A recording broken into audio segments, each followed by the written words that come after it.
Ladies and gentlemen, boys and girls, welcome back to the Boca Podcast. I am your host, Nathan Holritz.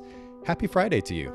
Those who are live streaming with us today on Facebook, Boca Podcast, and then on YouTube, the same thing. Welcome to the show, and we're happy to have you here. And I'll say right from the get-go, please don't be shy. Join in the conversation today. We've got a lovely guest with us, and I want you to take advantage of the opportunity to ask Taylor, who I'm going to introduce here in just a second, plenty of questions. We're getting into a pretty interesting topic, actually, and we're going to dig deep. So don't be shy. Ask questions, comment on your experience, get involved in the conversation, make it a group discussion, and it just makes it more interesting, more fun that way. So don't be shy.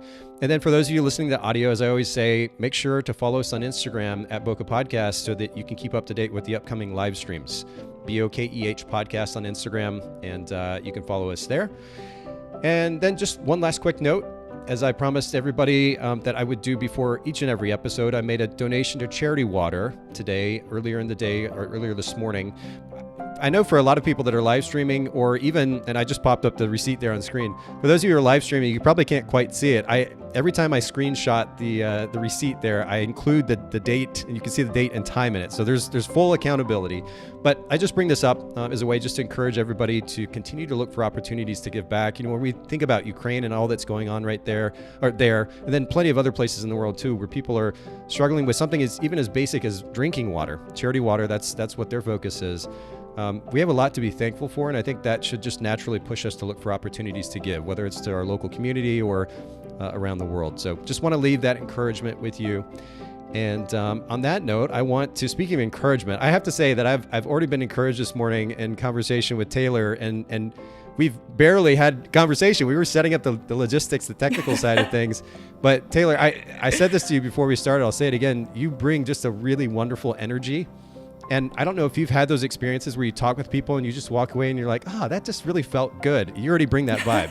So thank you for that. Thanks so much. Thank you, Nathan. And I got to say, I am so excited that you make donations and you contribute back to not even your own community, but other communities. Because I know for us, that's a huge pillar in our business of getting out what you get. So yeah. I love that. I love that you started with that.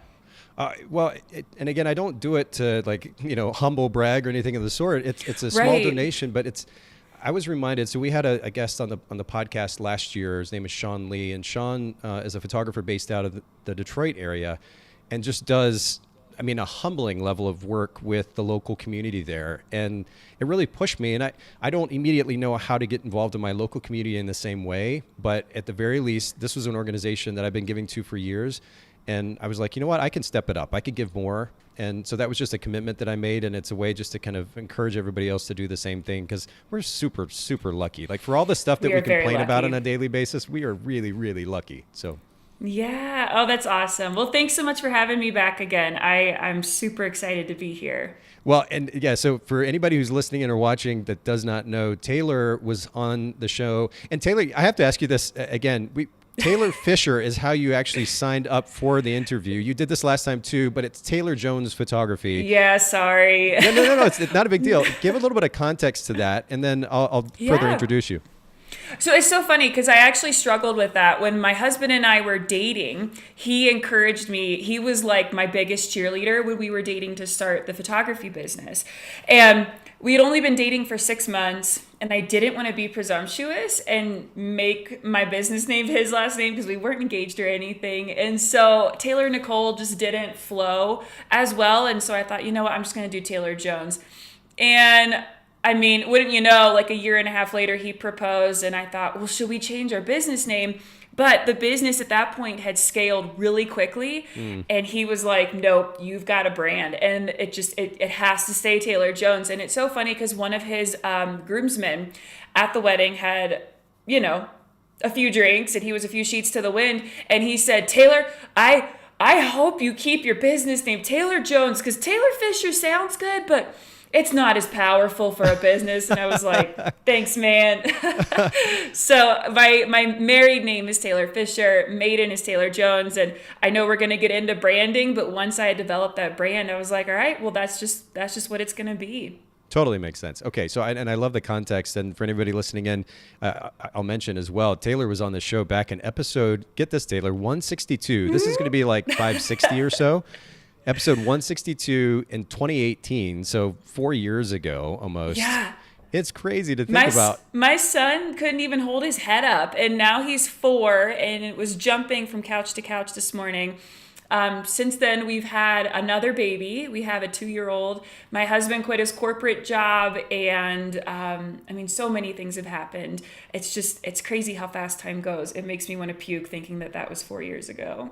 I know. I don't feel old usually, but when I think about the fact that my kids are, my son is 20, and then my daughter is 16. So my son's a sophomore in college. My daughter is a junior in high school. Right now we're working on getting that driver's license, so we're practicing driving. And but it's crazy to think back. And I was just sharing with somebody last night a couple of pictures of the kids when they were 6 and 3, and it just tears me up to think back to that time. And to your point, like how quickly that time passes. And as cliche as it sounds, we really can't take it for granted. We need to kind of maximize and truly be present, not just for our kids, but just for life in general. It's really important because, man, that time goes so quickly. So, yeah, I love the reminder. There's a country song. I haven't listened to it in a decade probably, but the lyrics go, kids make a daddy feel young and a mommy feel old. And I was like, yup. Like my husband's like, I have more energy than I ever thought. And I'm like, I need to sleep for 12 hours tonight. And I feel like I'm in my 80s. So kids will do that. Well, here's to feeling young as long as we can. And Daniel Moyer just chiming in from YouTube. He said, let's go, Taylor. He said, you're the greatest. So excited to listen to you today. And thanks for chiming in, Daniel. I really appreciate that. Dan's awesome. Well, and for everybody who's live streaming, we have a number on with us already. And don't be shy. Jump in, comment, say hello, and then certainly ask questions as we get into the topic. And Taylor, I know that we got into some of this the last time you were on the show, but it's been so long. I want to kind of go back and ask you some of these introductory questions. And the first starts with brand position, this topic of brand position. What is the value proposition that your photography business brings to your local market? Right. I love this question, and I always struggle with answering it because it's so finite. It like trying to bring your business into like a few sentences. But my husband and I are a photography team in Colorado. And I think, Nathan, what makes us stand out more than anything is we prioritize our relationship with our couples and the trust that we build with them above all else. We know that we're going to create great images. And so we work exceptionally hard to build that trust with them before they ever even contact us, and then through the entire process, and then for years after that. We really focus on weddings in the Colorado Rocky Mountains, outdoor. And I can't believe I'm saying this, but this year we are going to shoot our 400th wedding, which is mind-blowing. Yeah, it's mind-blowing to me. But I'm so outrageously proud of that because, I mean, that's just a milestone that I never thought that I would see. But, a lot of our couples, they come to our home for their sessions. We live in the Rocky Mountains and we offer sessions here.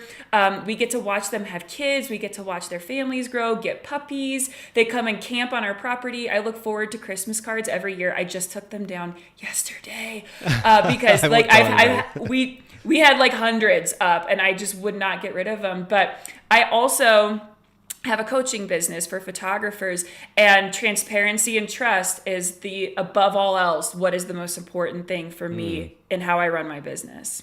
Yeah, which especially these days when there are so many so-called educators and online courses and that kind of thing in our industry, that's super, super important because I know a lot of photographers have gotten burned in the process of trying to find those courses and kind of buying into this and that. And so, yeah, that's huge. Going back to your photography business, though, for anybody who is not live streaming, I had this pulled up, Taylor Jones Photography. And by the way, it's the same thing on Instagram, Taylor Jones Photography on Instagram. There you go. There it loaded. And of course, we'll link to these in the show notes, bokehpodcast.com. But make sure that you go follow Taylor, and then you can also check out her website there as well. And, you talked about experience. And it's really a great segue, I guess, to my next question, which is about customer experience. And you talked about trust. And maybe this is your answer, but is that kind of the driving principle behind the customer experience that you provide for your clients?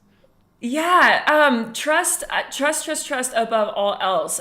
There's two quotes that I'm a quote person. I like live by quotes. Me too. I have quotes. I like made my own Yeti for my students that I coach and for our couples this year. And they have just quotes on them that I just want to really hit home for them.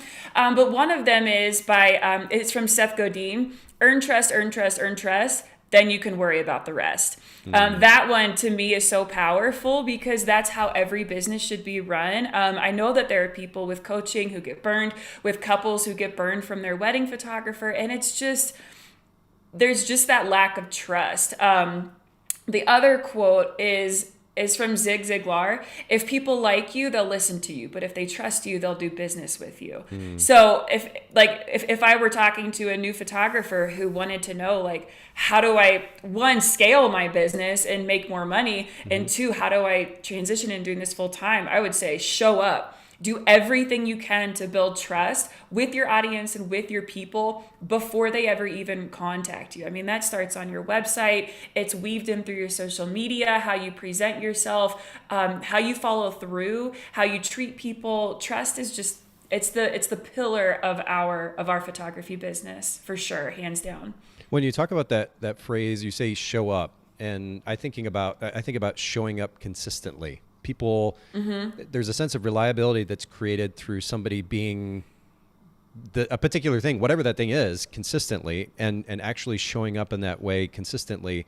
And that really does go a long way because, in 2022, a lot of people, not necessarily in the photography industry, just in general, kind of feel burned. They're apprehensive. They're not sure what they're getting into. And you already do a really wonderful job of creating a warm environment and conversation. So I'm sure that starts things off really, really well. But then for you to then continue to show up that way and to create that sense of warmth and connection throughout the experience, I think is huge. I want to ask you about something, though, because a lot of photographers lead with this notion of relationships or the significance of relationships, but it kind of makes me wonder, I guess, the depth of that commentary. Yeah. What does that actually mean? If everybody's talking about, or so many people are talking about the significance of relationships, it doesn't really differentiate one business to another. So how do you feel that looks different in your business? How are you taking those relationships to the next level or going even deeper with your clients? Right. So I feel like the first step is the experience that you offer, like how you show up on your social media, like we said, being consistent, how you lay out your website. One of the biggest pieces of advice and one of my biggest pet peeves is when people don't showcase their prices. That is the number one way to build trust with your people. It shows, one, I'm saving you time and energy. Yeah. Two, I value my own time and energy. And three, I just want you to have all the information so you can make the best decision for yourself. And then obviously, showing up early to a wedding, staying late if you have to by even 5 minutes, under promising and over delivering. There's all these things that you can do while they're working with you. But the real beautiful, I guess, progression of the relationship happens after. How you deliver the images, how you over deliver. Not just the number of images, but honestly, Nathan, Photographer's Edit has allowed me to deliver my images 5 weeks earlier. Yeah, shout out. I'm gonna name drop y'all a ton today. Thank you. But seriously, you guys have allowed me. I tell our couples 8 weeks, and I deliver them in 3 weeks. And so that's me under promising and over delivering. And so how you show up afterwards is really important. And I give all of our couples a discount if they want family photos, if they want maternity, newborn. They always get a discount. That's part of building trust, right? You're building a community. And then, like, for example, one of our couples, I just adore them. I just adore the heck out of them. They got married 5 years ago. And her dog, the bride, her best friend in the whole world, her dog, they just found out she has cancer. And I messaged her and said, how is Sarah? How are you guys? And when can we get family photos done for you? Because I know this is a precious time for you. And so but that's just part of my personality. It has to be authentic. And I know the word authentic, it's thrown around so haphazardly of what people think authenticity looks like. Yeah. But all it is being whoever you are, like your true self. And me, like, all my couples have my cell phone number. I text them on their birthdays. I ask them how labor and delivery went when they have babies. Sometimes I'm the first to know that they're even pregnant. I mean, there's just this really beautiful bond that makes my work so much more impactful and rewarding, like my career is so much more rewarding when I put in the effort to keep those relationships really strong with our couple long after we've worked with them. I mean, we still have couples we're in touch with from 10, 12 years ago. Wow. Yeah. Authenticity. Interesting. Being yourself. And we were talking about the idea of consistency. So being yourself consistently. And I kind of begs the question, right? In 2022, I know that, say, in 1950, for example, there was a certain formality to business that was kind of standard. And so you naturally were like a particular way in business and maybe a different way at home, for example.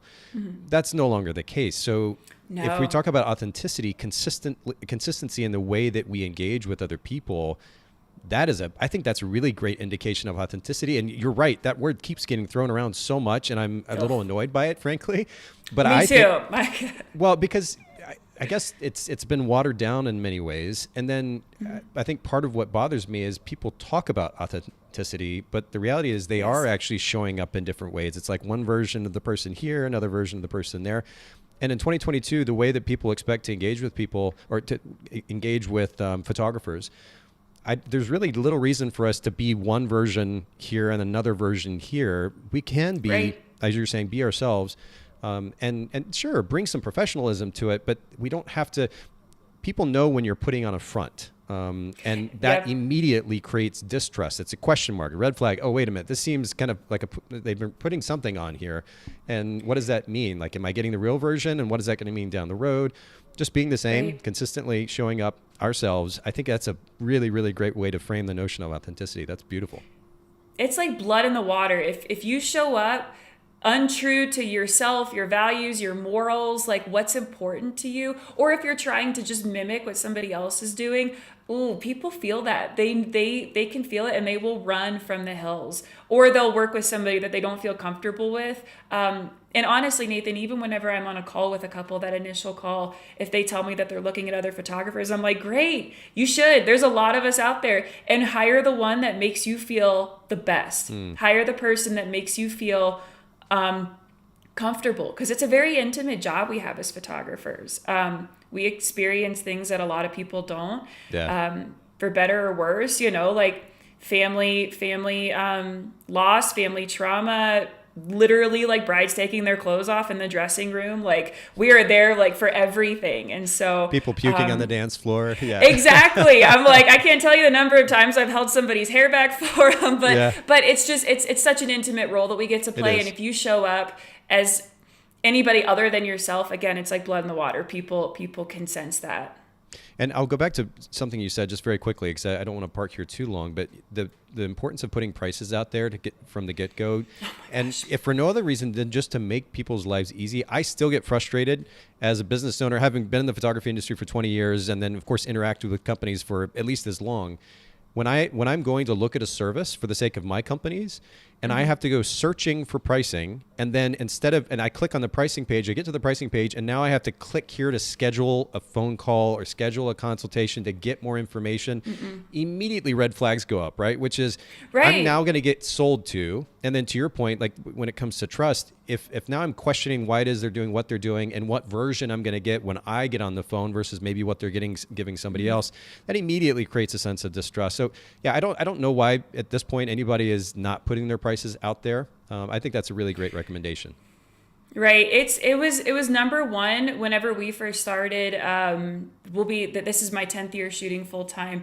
And it was like the number one thing that we did. And I'm so glad that we did, because I can't tell you, Nathan, the number of couples who were like, thank you for just being transparent about what your prices were. Because then, Nathan, it puts the power in their hands to make a decision, not me guilting them into not fitting into their budget. It shouldn't be a guilt trip. Like, they should feel good about it, and they should feel empowered by it. And I was actually just messaging with Dan about this on Instagram, because whenever I moved into the coaching world, every coach that I have worked with and seen does not put their prices on their website. And for a whole freaking year, I fell into that trap. And I thought, well, if everybody else is doing it, I guess that's the way it's supposed to go. Maybe I'm missing something.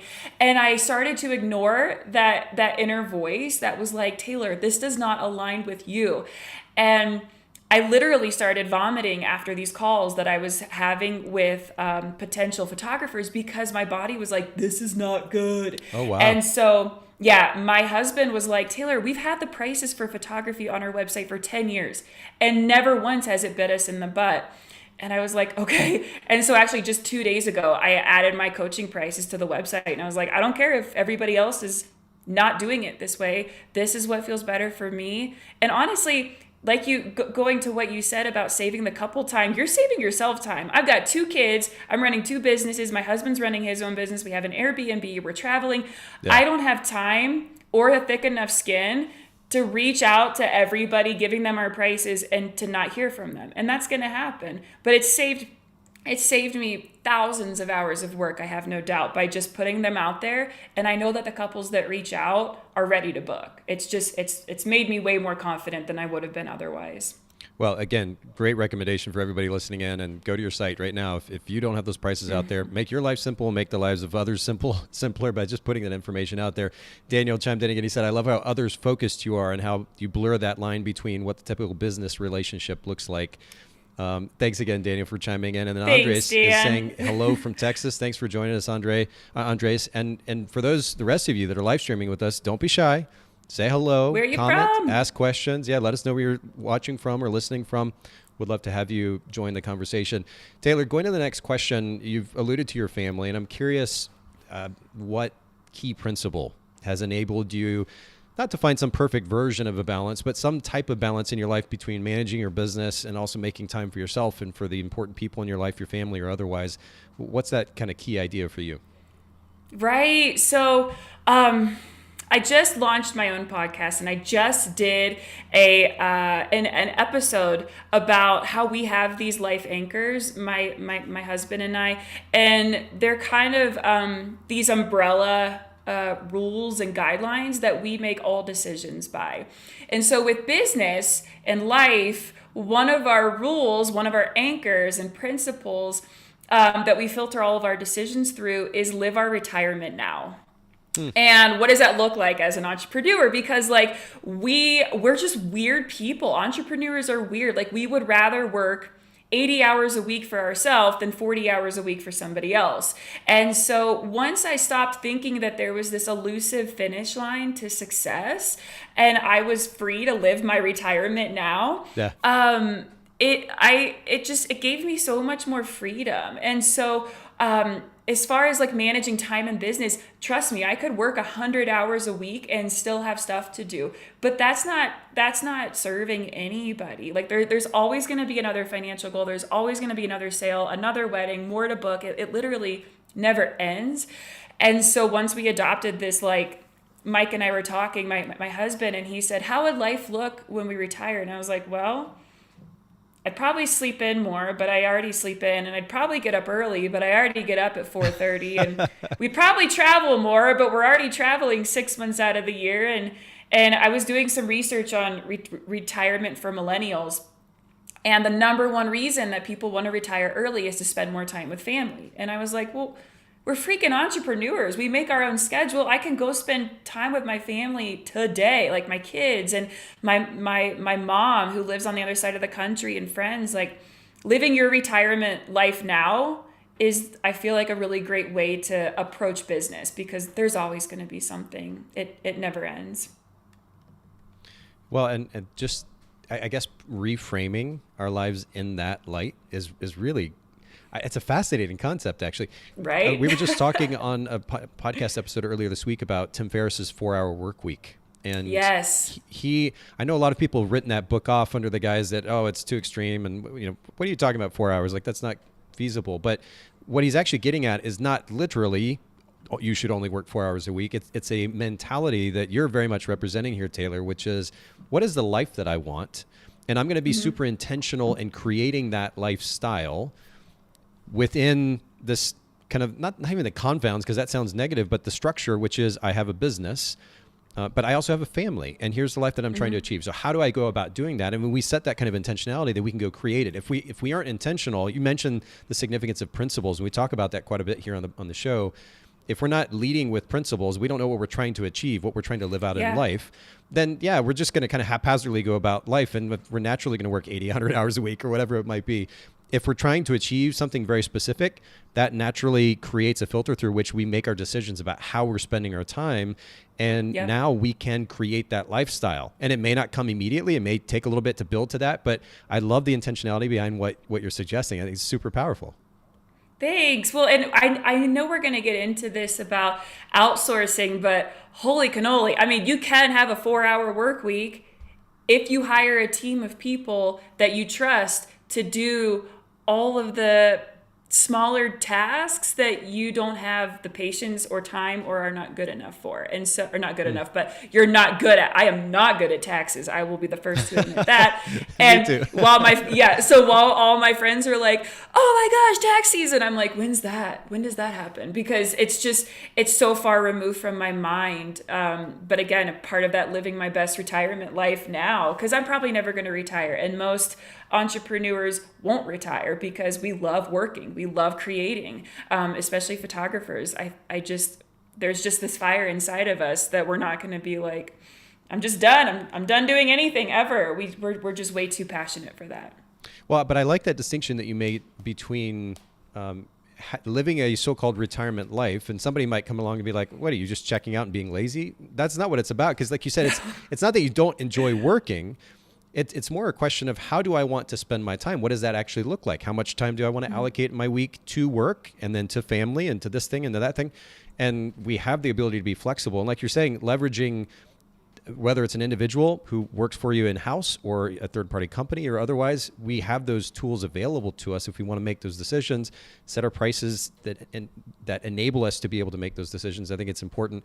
You've been super kind already and giving Photographers Edit a shout out. I certainly hadn't planned on that today, but let's actually use this. Coming again. There's another plug for sure. Well, let's actually use this as a segue to talk just briefly about that.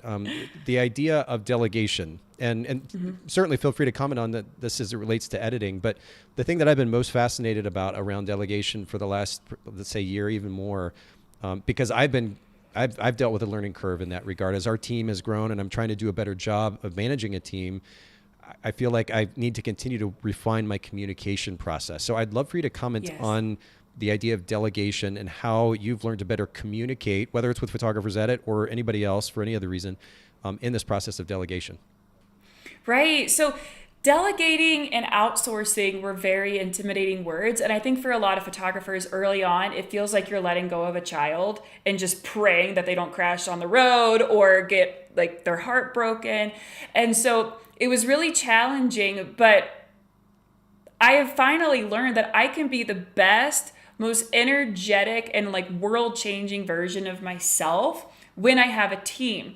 And like I said before, there are people who are way more capable than I am at doing things such as taxes. I'm not good at taxes. And I am woman enough to admit that I am not good at taxes. There are just things that I am not good at. And so I feel like whenever we all start our photography business, we have this romanticized vision. And I know I certainly did, because Mike, when we were dating, would say, what's your idea of a dream day? And I was like, sitting at my computer and editing all day. And that changed quick, but we all have this romanticized version of or idea of what running a business would look like. And then we get into it and you're wearing 17 hats and you realize I'm only shooting 10% of the time. And so getting back to that romanticized version, you can have that. You can absolutely have that. You just have to let go of some stuff. And so I'll be honest, Photographers Edit was like my gateway drug to outsourcing. And I told the story the last time we were on the podcast. Like, I feel so bad for the sweet gal who answered the call when I called y'all, because I was crying from a Starbucks. I think it was 2014 or 2015. I had 12 weddings lined up that I didn't even touch, that I just could not get to. 12 weddings in my queue, and I had another 10 weddings, within like a 4-week period. And I called her crying, and I was like, I can't do this. I'm gonna fail at business. And she was like, it's okay, send us anything you want, and we'll and like, I hadn't even uploaded sample photos. I was like, here you go, here's everything. But once I got that taste of what it felt like to have a team supporting me, oh my gosh, everything changed. And I love to use this analogy, Nathan. When you go to a doctor's office, there's doctors, there's nurses, there's billing, there's assistants, there's a housekeeper or janitor, there's a job for every person. Mm-hmm. And could you even imagine if the doctor had to do all that? There'd be so many dead people because there's there's too much real estate going out. Yeah. Like you can't focus on what the most important thing is. And so for photographers, for me, the most important thing was building relationships, building trust, and creating beautiful work that I am so proud of.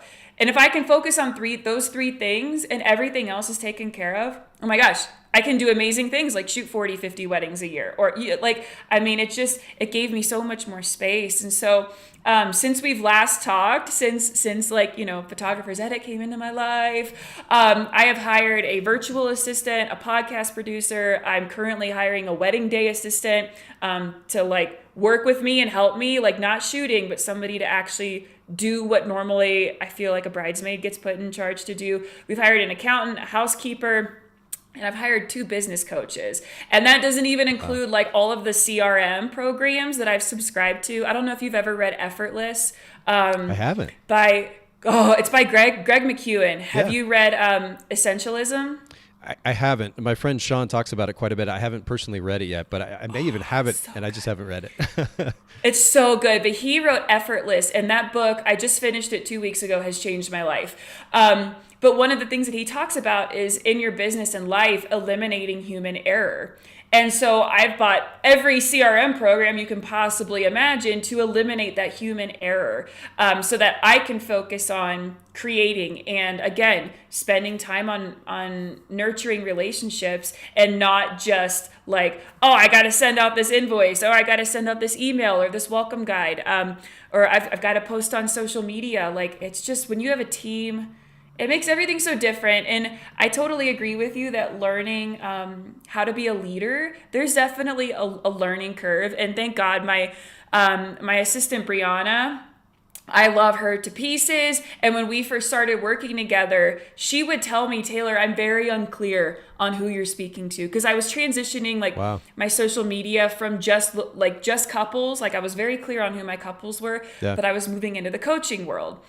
And so what moved, changing my social media platform felt bizarre and really uncomfortable. But she was like, I'm not sure what you want me to do or who I'm speaking to. And so she has really challenged me to become a better leader and become clear on what I actually need. And that's really hard, especially I think for women, to tell other women what we need, what I need to feel supported, what needs taken off my shoulders. And I think as long as you can communicate, Nathan, this overarching goal and what your needs are, and then give them the freedom to run with that. No micromanaging. I don't have time for that, and they don't have time for that. That doesn't build trust. But when I say this is my overarching goal for the year, here are my needs, run with it. Then I feel like that, at least I think, makes a better leader, being clear on what the expectations are, but not micromanaging. No, that's 100% it. And honestly, that was kind of a hard lesson that I had to learn too in working with my team. Again, even in the last, Photographers Edit, it's been around for 14 years or so now. And that's crazy. Isn't that wild? Well, but thanks in large part to clients like yourself. But I just had to learn kind of the hard way, even in the last year and a half, 2 years, where I was falling short in that communication process. And a lot of it was about clarity, to your point. There's this kind of weird assumptive behavior, I guess, that we have. Maybe, I don't know if it's a photographer thing, but where we kind of assume that the other person's able to kind of read into what we're saying and then read our mind ultimately.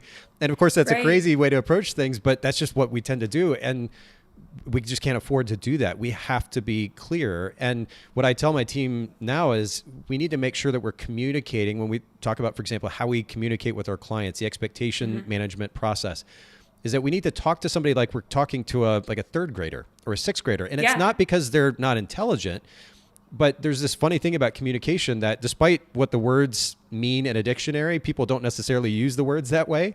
And so when somebody says a sentence or a phrase and uses particular words, it can mean one thing to that person and another thing to another person and another thing to another person. So we have to communicate, learn how to communicate extremely clearly. And then to your point, and really on a baseline level, we have to be clear about what it is we're trying to achieve. And I think a lot of the frustration that photographers experience in delegating, whether it's editing or otherwise, comes from not being clear about what they want, A, or B, not knowing how to communicate what it is that they want. And you're right. Like a lot of times people have an apprehension about, for example, if they get an order back, giving us feedback. And I literally beg photographers, please give us feedback, because we only get better. We can only refine this if you let us know. But photographers will say, oh, I feel bad, sending any kind of negative feedback. I'm like, no. We want to hear that because we get better for it. It's a better experience for you as a result. So you make some really important points. And I have to go back to, I think, one of the best analogies thus far, 500 plus episodes. We don't talk a ton about photographers edit, but whenever editing comes up, I think this analogy and the comparison to a doctor is really interesting, because the excuses that photographers make about not outsourcing their editing have to do with, for example, you were talking about giving up their baby, right? So if a doctor came along and said, I'm a terrible doctor because I didn't also handle the billing, people would think that the doctor was crazy. But when it comes to a photographer, somehow they're able to make that argument. Somebody could say, well, because I'm not doing this, I'm not being authentic, or I'm not, they're only getting a half version of me, or it doesn't feel totally honest. Or maybe somebody would say, because I'm delegating, it feels lazy. But nobody's criticizing a doctor who has a team of people around them that is enabling him to provide this service. And so I think we need to just take a step back, look at logically, objectively, look at the bigger picture. And I think that's a really great way to look at it. That's great. I think one of the easiest ways that I reframed it was telling my couples, you have a whole team behind you. And it doesn't cost you extra. Yeah. You have a whole team of people supporting you. And they were like, oh, really? And so you have to reframe it. And oh my gosh, you said something that sparked something, and now it's gone from my brain. But that's my fault for talking too long. Sorry. No. You're please. I can talk without breathing for 3 straight minutes. One of the things that you touched on, authenticity. And part of it is, I think, relinquishing that control. And I had one student who did not want to outsource. And I was like, dude, do it. Just try. And I told her to get in touch with you guys. And she did. She got her first images back and she was like, I'm not sure. They're not what I would have done. And I said, well, then tell them. And so she told you guys. Yeah. I was on the phone with her the next day. And she texted me, we had got off the phone and she texted me and said, I just started crying. They're perfect. They're amazing. I'm going to go eat lunch instead of editing. And I was like, oh my gosh, it's the basic stuff. I get to eat lunch instead of editing. And I think I emailed Tanya about this summer. Tanya. Tanya, shout out to Tanya. Tanya. She's been with the company since the beginning. So I have to give a shout out to her. That's awesome. She's great. And I had sent her an email this summer and I was like, I know you guys don't need a marketing plan, but every time I send you guys a wedding, I feel like I have to let you know what I'm doing instead of editing. And so I was like, so today I'm going on a ski lift ride with my at the time 3-year-old in Crested Butte, Colorado while we're on vacation because I have time to and because I want to. We literally just rode the ski lift up and down and up and down and up and down. And he was happy as a clam. But every time that I send you guys a wedding and outsource something, I am very intentional that I don't fill that time. I make sure, actually, there was one year that I committed to sending photographers edit every wedding that I shot that year. And I would send them on Tuesday mornings because they were due by Tuesday at 3. And I would go mountain biking every Tuesday. As soon as I sent you guys that link, I would go mountain biking. And it was just a way for me to prove to myself that I have this time now. Because again, entrepreneurs, we will fill that time with more stuff that is not very important. But I was like, hey, Tanya, I have a marketing idea. Fill in the blank. What did you do today? And I did blank instead of editing today. And so you guys have just given so many people that I know their lives back, their family time back, their health back. I mean, I just love it. Thank you for doing what you do. Oh, no, that was super generous. And I always have to add this caveat for our listeners. That was not planned whatsoever, I swear. Taylor's just super generous, so thank you very much. They did not ask for a plug. Not at all, not at all. No, that's super generous of you. I really, truly appreciate that. Let me ask you 1 or 2 more questions here, and we're going to get to the topic at hand. Yeah. Of course, talking about building a brand or refining our brand for the sake of increasing revenue. You mentioned a couple of books already, and I actually pulled this up on screen while you were talking about it. Essentialism, The Disciplined Pursuit of Less by Greg McKeown, as you mentioned, and then Effortless, Make It Easier to Do What Matters Most. Yeah, honestly, I mean, I was already interested in Essentialism, and I think I even bought it. I haven't read it yet. Effortless sounds even more interesting to me, and I may have to grab a copy of that. But it changed my life. Well, I'm super compelled. Are there any other books that you want to add to that list of recommendations to our listeners? Okay, please. So in just recently, Chillpreneur, it's by Denise Duffield. I think it's Thomas is her last name. Denise Duffield Thomas. She wrote Get Rich, Lucky Bitch, which was a game-changing book for me because it talks about our issues with money and money blocks. And but Chillpreneur, she writes so elegantly and beautifully about what it's like to be a chilled out entrepreneur and how to price yourself and how to be confident in your pricing and how to handle conflict. And she gives really compelling statistics. When she writes a book, like, she does her research. She's not just speaking from personal experience. And she talked about the 1% rule, that 1% of your clients are not going to be happy, or they're going to ask for a refund, or no matter what you did, you're not going to make them happy. And so she was like, mentally prepare for that. Prepare for 1% of your clients to not be happy. And now that you know that that's going to happen, great, move on with your life. Like, still be yourself. You're not, like, don't cater to everybody. So yeah, Effortless and Chillpreneur changed my life in this exact month. Well, and I just pulled this up on screen, but I'll do it one more time. So Chillpreneur, the new rules for creating success, freedom, and abundance on your terms. That's Denise Duffield Thomas. Is that right? Mm-hmm. Yep. And then Get Rich, Lucky Bitch. I don't think I'd heard of that one before. Oh my gosh. Don't be turned off by the title. It was a life-changing book as well. Yeah. Release Your Money Blocks and Live a First-Class Life. Same author. So we'll link to those in the show notes at bokehpodcast.com. For everybody listening in, one more question, Taylor, I promise, and we're going to get to the topic. Yeah, you're fine. We actually had one come in from Allison, who is streaming with us on YouTube, and this is kind of an aside. I know it's a whole topic in and of itself, but maybe you can just share one or two tips, suggestions around this concept of starting pricing. Allison was asking, what are your thoughts on starting pricing? So, Allison, I would ask you, and if you can comment in the chat, what's your reason for that? Because if you're going to do a starting price, just let everybody know what to expect. Just let them know what's included. I don't know if Nathan can go to our pricing page, but it is broken down from the highest price to the lowest, and it's on the investment page, and it shows exactly what's included. Now, I have heard photographers say, well, I just want to get on a call with them and I just want to share my value. No. They have a budget, and you're either going to fit into their budget or you're not. And budgets are not a bad thing. I think people hear the word budget and they're like, ooh, it's bad. It's not a bad thing to have a budget. It's great to have healthy boundaries on what you're willing to spend on your wedding. But getting on a call with them and trying to convince them that you should magically fit into their budget is not going to build trust. And getting on a call with them and trying to get them to upgrade to a higher package that they may or may not need is not building trust. And so I just don't see any point in starting at prices. I think it's like, it's a way of avoiding committing to one or the other, of not having prices or just sharing your prices. And I will tell you, Allison, I would put money on that your booking rate would go up significantly once your prices are on the website. Because you're only going to hear from people who are like, got all the information I need, where do I sign? Yeah. And it was amazing. It's just been an amazing transformation seeing other photographers that I coach when they do that.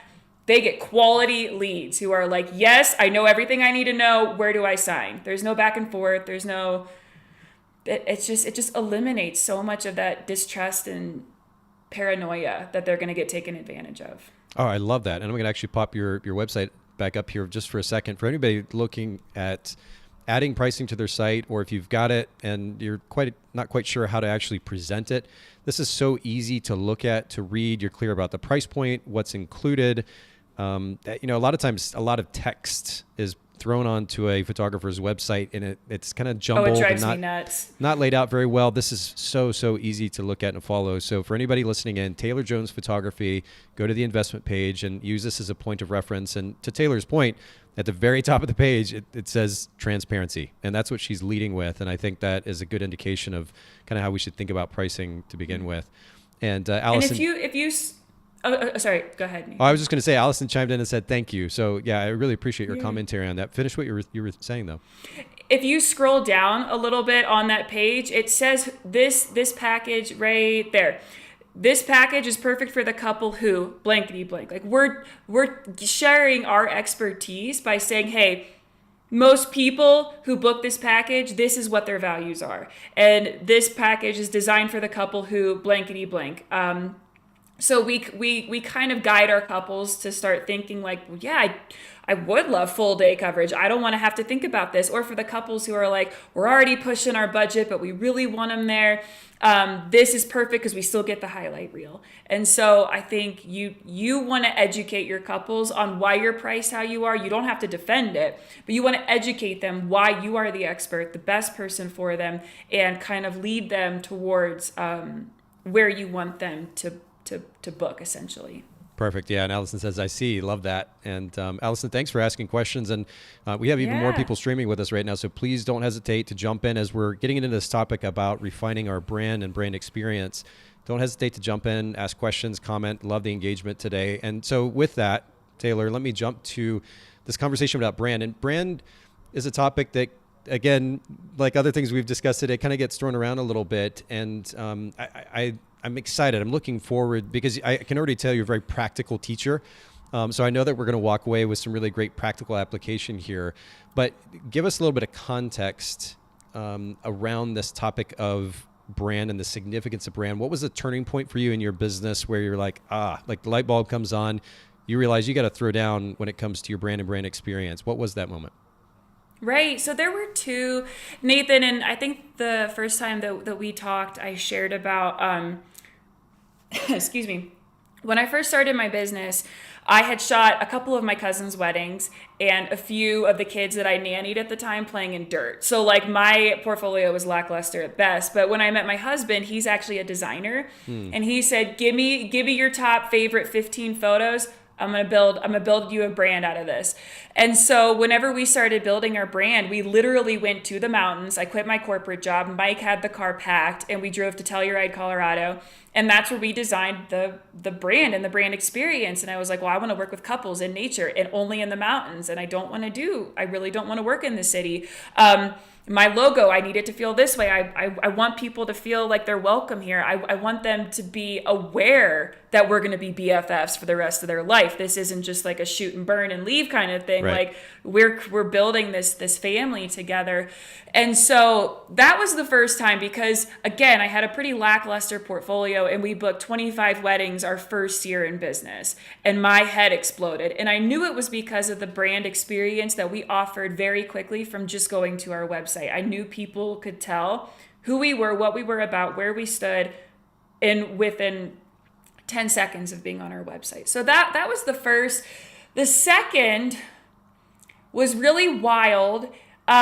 It was during the 2020 pandemic, Nathan. And whenever we heard about the shutdown, Mike and I sat down. We're both entrepreneurs at this point. He had quit his corporate job like 9 months before.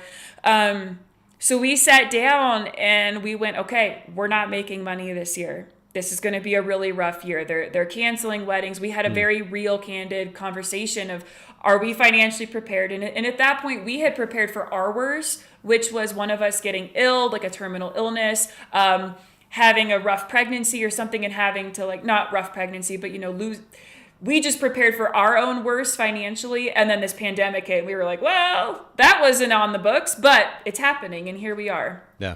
So we were prepared for no income. But that year, we made our highest amount of income. We made $180,000 that year in our business. Wow. And this was a year where we were like, buckle down. We're not making any money this year. So we learned very quickly that we had done something right in a very real way.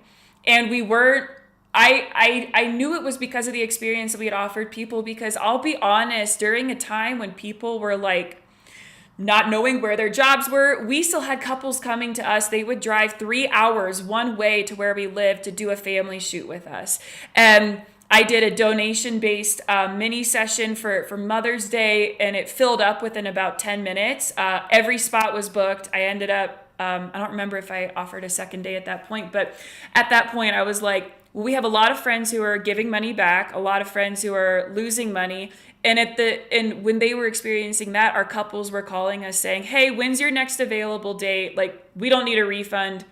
We just need to know when you're free, and we'll work with you. Or we had one couple that ended up just canceling everything, their wedding and everything. And they told us to keep the deposit. They were like, just keep it. One day we'll do family photos.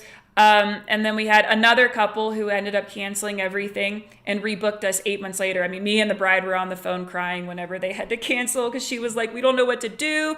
And I was like, it's okay, we're in this together. So we were crying on the phone. And then I felt like I was the first person she called once they booked a new date. And she was like, where do we sign? We'll do it. Like, what? And so that was a real turning point for us when we realized our brand and our brand experience that we were offering people was very different from what other people were offering, because we had couples literally asking us if they could write checks for us, like without performing. They said, hey, we'll pay the rest of our bill, or the rest of our invoice. And you guys, if you don't mind shooting in 2021, we'll go ahead and pay everything now. So your brand is who you attract. A lot of it is who you attract. And gosh, we attracted the coolest, most sincere, humbling, just good people for our brand. And it showed. They really showed up for us, and we showed up for them. I'll be honest, we didn't raise our prices. We didn't charge penalty fees. If people needed to cancel their wedding, that was okay, but we only had one couple cancel and break contract, and that was out of 39 weddings, I think. We only had one couple cancel. So that year was very telling, and that's actually part of the reason that I got into coaching. One, I don't know if you've ever taken the Enneagram test, but I'm a diehard 2, which is the helper. I am the helper. So I get so much joy and excitement watching other people succeed and getting to help them. And then after the 2020 pandemic, I was like, all right, we really have something that I need to share with the world, so that we're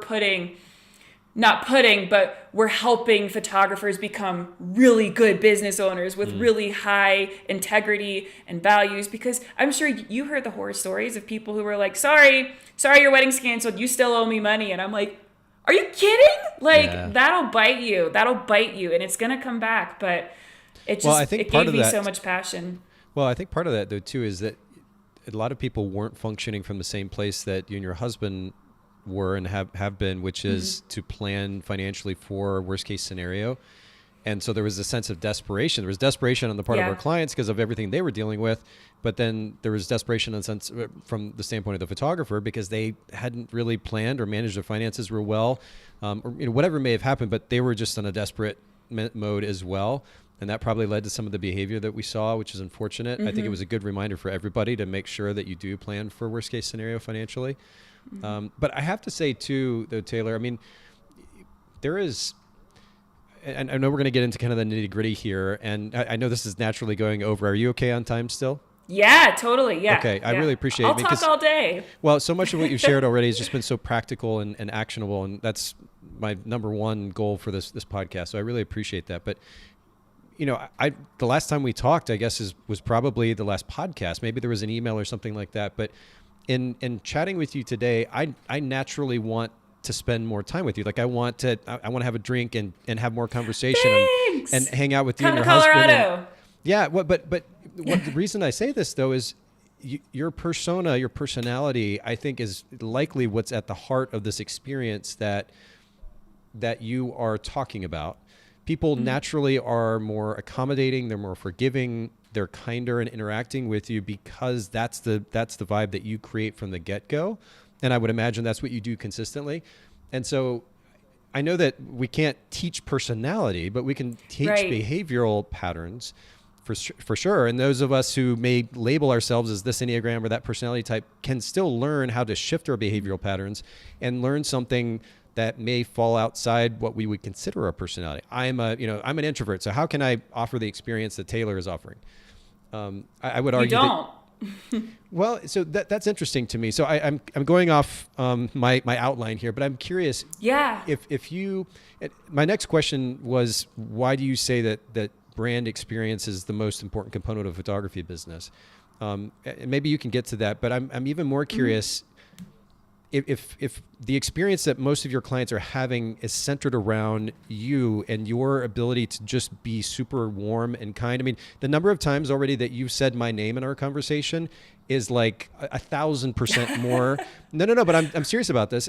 There's a book called How to Win Friends and Influence People. Have you ever read that? Yes, I did not. And my husband was shocked to find out that I never read it. He was like, "You're living and breathing this book." And I was like, "I heard of it, but I've never read it." So, well, and we could probably have a whole podcast just talking about like your background and what's led to this version of Taylor. But nonetheless, in that book, he talks about the significance of somebody's name, and most people aren't used to hearing their name called in conversation, even with those that they're close to.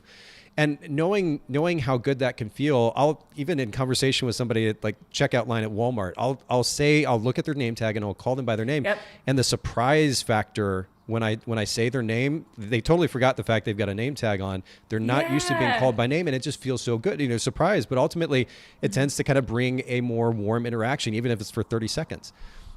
So you do all these things so well, and I'm just curious how photographers, I don't think they need to change their personality or change, quote unquote, who they are, but I think there's something to this environment that you're creating that photographers can pick up on. And is there not some significance to that specifically when it comes to building that brand experience? Yeah, I do touch on this once we get into like defining your niche market and how to really develop your brand experience. But there are things that you can teach. And I have heard really great things about how to win friends and influence people. And I think that it's really important for your business. But I'm a big woo-woo person, so I'm all about energy, and the energy you put out is what you get back. If you're putting out negative energy, you're going to attract negative people who are very unhappy. If you put out great energy and you're a genuinely happy person, you don't have to be happy all the time, but if you genuinely look on the bright side of things, you have an attitude of gratitude, you're going to attract that. And so when I say that you don't create a business like mine, please don't try to be an extrovert. Don't force. If you're an introvert, you prefer calm, a calm space. You prefer shooting more behind the scenes with a longer focal lens, so that you don't have to be like, I love prime lenses because I don't mind getting like this close to people. But if you prefer to be back, don't try to be something you're not, because you're going to attract people who are not like you. Like we have had bashful couples who say that I make them feel like $1 million, and we've had bashful couples who are like, too much energy, and that's okay, because I don't want to overwhelm them. Like if I'm not gonna play a calming presence on their wedding day, some people want that high energy. All the couples that we work with prefer my high energy. Like I do not mind like wrangling their family like cats and making fun of Uncle Bob in front of everyone. Like they love that. But that doesn't mean that you have to be me, or it doesn't mean you have to be, whoever it is that your role model is. You have to show up as yourself, and you're going to attract those people. And I think that that's really where your brand experience comes in. Your brand experience exudes who you are as a person, and that's how it should be, because people will be attracted to that. Okay, well, so you mentioned target market, and so creating that wonderful brand experience, it starts with, as you would suggest, finding your niche market, your target market. What are a few steps in that direction for photographers that are listening in or watching?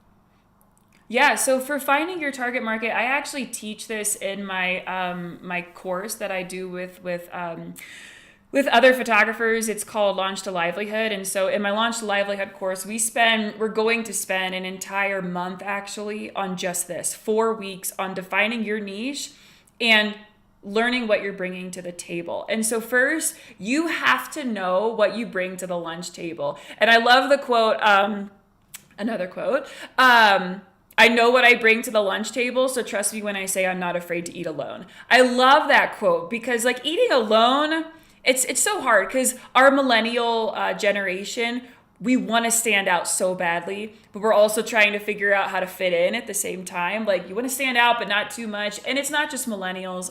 It's everybody. But especially as business becomes so personal, we want to stand out, but not too much, and don't push the boundaries too far. But you have to know and be really confident in what you do bring to the lunch table. What are your skills outside of photography? If you know you're going to be a photographer, great. You already know that your work is good. People already like your work. Fine, that's settled. So what gifts do you have outside of the camera? And one of the things that I tell my students to do is go text your mom. Literally, go text your mom and say, Mom, what makes me cool? And your mom's going to give you a very honest answer about what you bring to the table. And that should be the first step in your business. The second step is you have to work with what you know. Sorry, go ahead. Well, just a very quick question. I know we're touching on all these different things, but yeah. I'm curious because you said, you emphasized earlier that nobody needs to try to be you. And sure, I would agree with that. I think the reason I kind of push back a little bit is, one, I think this notion of quote unquote who we are is more flexible than a lot of people acknowledge. And so because of that, while, for example, I don't necessarily want to, as an individual, talk as much as another person. You talk about being an extrovert, and you certainly seem extroverted in, as far as your behavior, but yes. But I've met people who talk not only more than you do, but also with, just like this kind of over the top energy. You talk about those experiences. You're like, okay, wait, I need, like, put the brakes on, slow down a little bit, need just a little breather. I've had those experiences too. So in my mind, I'm not so much thinking about personality types as much as certain behaviors that we can learn, regardless of how we want to frame ourselves or what label we want to give ourselves. That there's certain behaviors that can be learned. And so I'm taking notes here in my notebook, but know what you bring to the table is important. Would you add a caveat that maybe also dial in or work on certain elements of that, just so it can be improved? Your weaknesses. Yeah. So one of the, whenever we move into how to, like, once you find your target market, I talk about that. And so I can touch on it now, or I can wait if we'll keep going. I'm sorry to interrupt. Okay. No, you're totally fine. We'll go to the second point. I love this conversation. Oh, I do too. You're awesome. So we start with knowing what to bring to the table. And then what's that next step when we talk about finding that target market?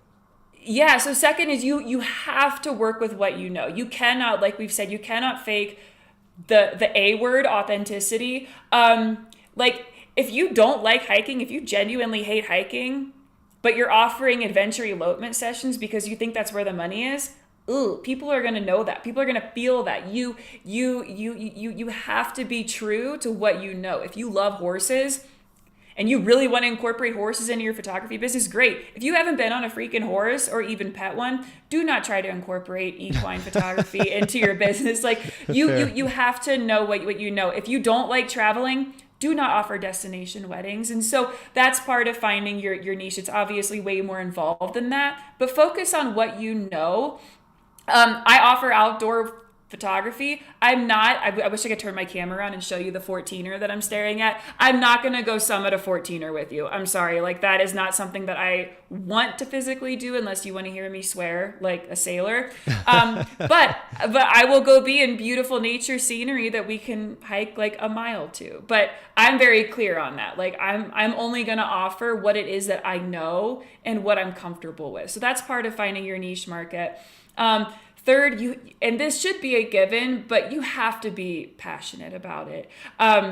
You are gonna, this seems like a no-brainer, but going after money only lasts so long. I once had a photographer ask if I would refer her weddings, and I was like, sure. I mean, if they come along, what do you like about weddings? And she, honest to goodness, Nathan, she said, I actually hate weddings, but we're in a really bad financial position right now, and I need the money. And I was like, oh, girlfriend, I'm not sending you jack. Like, yeah.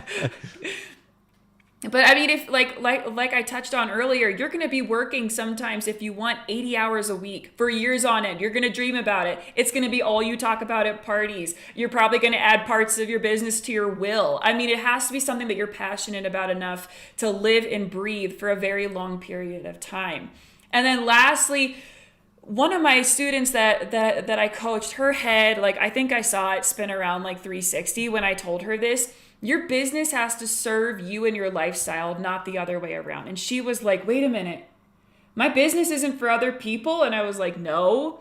And then, but I can see how as photographers we get caught up in like, well, as long as other people are happy and I'm serving everybody and everybody knows what, blah, then we think that we're successful. But you get to a point where you either hit burnout or you go, yeah, this isn't working for my family anymore. So true. And yep.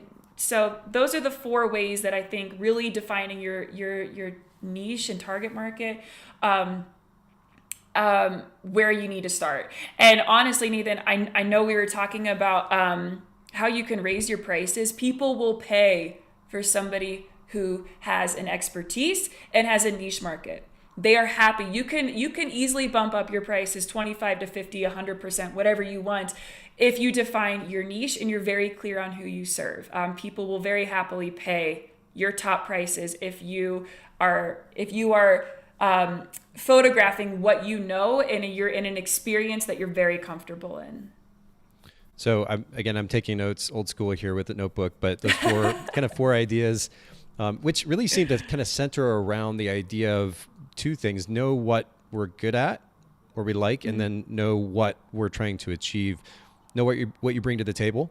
I put down know what experience or be familiar with what experience you have as a photographer. You talk about you're not going to get into the equine photography if you don't have experience there. It doesn't make a lot of sense. No. And then number 3 was to know what you're passionate about. There is this kind of interesting conversation that needs to be had about the practicality of the marketplace and what it can support. Like we can be passionate about, name any crazy thing. If there's not a market for it, it doesn't matter what we're passionate about. So there is kind of an interesting balance that has to happen there. But going the direction of what we're passionate about, it does help sustain, especially if it's tied to something that's way bigger than us. It helps us. It helps create a sense of sustainability in our business that will enable us to go for the long haul and minimize the chance of burnout, and then know what we're trying to achieve. I think these are really key concepts. So then I guess to the next question and kind of the last big talking point here, once a photographer finds that target marketplace, what are the principles, I guess, that are a part of developing that mind-blowing brand experience that clients will rave about? Yeah, so I know I mentioned it earlier, the Enneagram test. Oh my gosh, it's just like, I feel like I'm a walking poster child for the Enneagram, but it changed my life. It changed how I viewed myself, how I viewed my shortcomings, how I viewed my strengths. And again, I'm a 2. And so I love gift giving. I love giving gifts. And that's part of my brand. I worked that into my brand. I send more gifts than I probably should. I send Christmas gifts. I send Christmas cards. I send sign-on gifts. I send gifts after their wedding day. I love gifts. And that's part of my personality. And it brings me a lot of joy. I'm very conversational. I am very relational. And so I knew that had to be an anchor in my business. Now, where I fall short, I overextend myself a lot. And so that has been something that I have had to work on in my brand experience to make sure that I'm not overextending myself in areas where I'm not actually needed. But even things like I love serving and taking care of people. And on the wedding day, I will go get the bride and groom water and food during cocktail hour and bring it to them. And that's part of the brand experience. And they just I genuinely enjoy doing it though. So I would highly suggest taking the Enneagram test, finding your strengths, working on your weaknesses, but don't let them get you down. Just go, you know what? I really need to work on this. I really need to be aware of it. And that's, awareness is the first step. And so once you're aware of where you might fall short and where business could get hard, I actually have all my students take this, the very first class that we have together. And it's fascinating to see what they learn and what direction they take their business in because of what they've learned in this test. The second thing is, after learning all this stuff about yourself, what can you commit to? Like, if you hate writing handwritten letters, then don't try to make that part of your business. I love writing handwritten letters. So my couples get a handwritten thank you letter after their wedding. Focus on what you're good at and utilize that to your highest potential. That's the second part. Third is put your freaking prices on the website for everyone to see, for the whole world to see. Pick up, and I tell my students, pick a price that makes you want to throw up, and then add 10% to it, and that is your price. Like, that's a solid price. Yeah. And don't hide it. Put it out there for everyone to see. Let the world know, like, hey, I believe in what I'm doing. I believe in the work that I'm putting out there. You should too. Fourth is hire a designer. I cannot speak highly enough about hiring a designer who can execute what's in your brain and make it come out and bring it to fruition and bring it to life. If you do your work and study design and figure out the vibe that your niche market is going to be drawn to, that's going to be wildly helpful for a designer. But hire somebody who can actually execute on this and make it happen. I have two more. Fifth is pick 1 to 2 social media platforms that you can commit to showing up to for your business consistently. And consistency is key. I know we talked about this earlier. You have to be consistent to build trust. I personally prefer Instagram and my podcast or my blog. I know that I can commit to those. I know I can show up on Instagram. TikTok, no, I'm never going to show up on TikTok consistently. Facebook, I do not show up on Facebook. I don't show up on Pinterest, but pick 2 platforms that you know your niche market's hanging out on and show up there consistently. I was going to say something. Oh, and part of showing up on social media is showing up real. Like, I don't do my makeup and my hair to show up on a stories. I show up sometimes in my robe and just do like a goofy story but people trust that. They trust that when I show up and I'm looking a hot mess with my toddler screaming and Coco Melon playing in the background, they know that they're getting the real me. And last, this should be, again, a no-brainer, but I think a lot of people forget how simple this is. Make people feel good. Make them feel loved. I don't care if you're an introvert, an extrovert, if you've been shooting for 20 minutes, if you've been shooting for 15 years, make people feel loved, heard, and cared for and seen. And you have an unstoppable brand experience and photography business. But again, it has to be genuine, but make them feel good. That's all you have to do. Take your strengths and make people feel good. For the sake of time, I'm going to only ask a follow-up question because they were very straightforward and practical. I mean, you communicated all of them so well. I'm, again, taking notes. But I want to just touch one more time on this last point, making people feel good.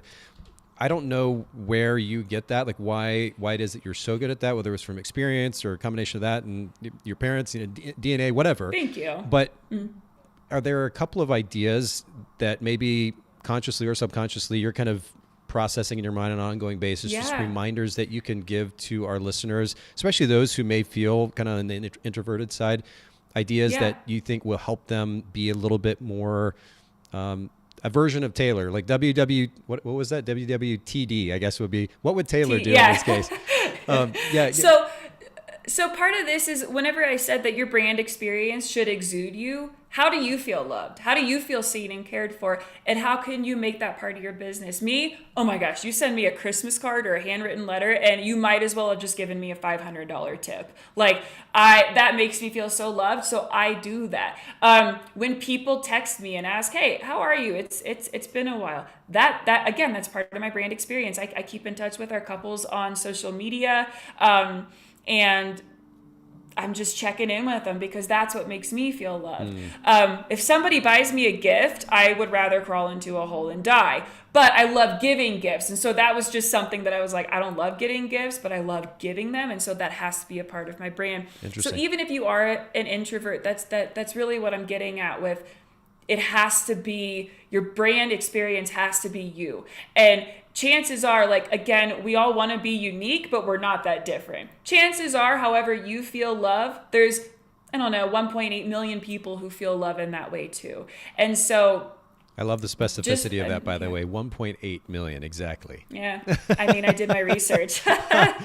No, it's really true. Like, as much as we like to kind of prop ourselves up in our heads, human beings at a very base level are not all that complicated and not all that different. Like the base needs are really quite similar. And that's important to keep in mind, I think, and a really great way to kind of sum up our conversation. I know that you've alluded to coaching. You've not asked me to do this, but Taylor, you really are a great teacher. And so I'd love for you to just share briefly with our listeners how they can learn more about your coaching that you offer. Yeah, absolutely. And one quick last point, Nathan. As far as feeling loved, seen, and heard, if you have never hired a photographer and you have not put thousands of dollars down as a deposit, then you don't know how sickening it is when you don't hear from somebody. So stay in touch with them. Send an email once in a while asking them how planning is going. Introvert, extrovert, strength, not a strength. It is so easy to automate an email that checks in with them a month after they've booked. Say, hey, how's it going? How can I support you during this time? That's not hard. And it's going to make them feel loved and seen. But that's just a very practical thing. So, I love that. And thank you for the plug. So yeah, if you've already showed our website and Instagram page is at Taylor Jones Photography. And if photographers want to go to taylorjones.co, it's taylorjones.co. I have a free masterclass on there on how to build a six-figure brand experience. And not the six figures is the, it's not the, I guess, like, the only check mark for success. Like, I want my students to be happy. I want them to live a passionate, full, wholehearted life.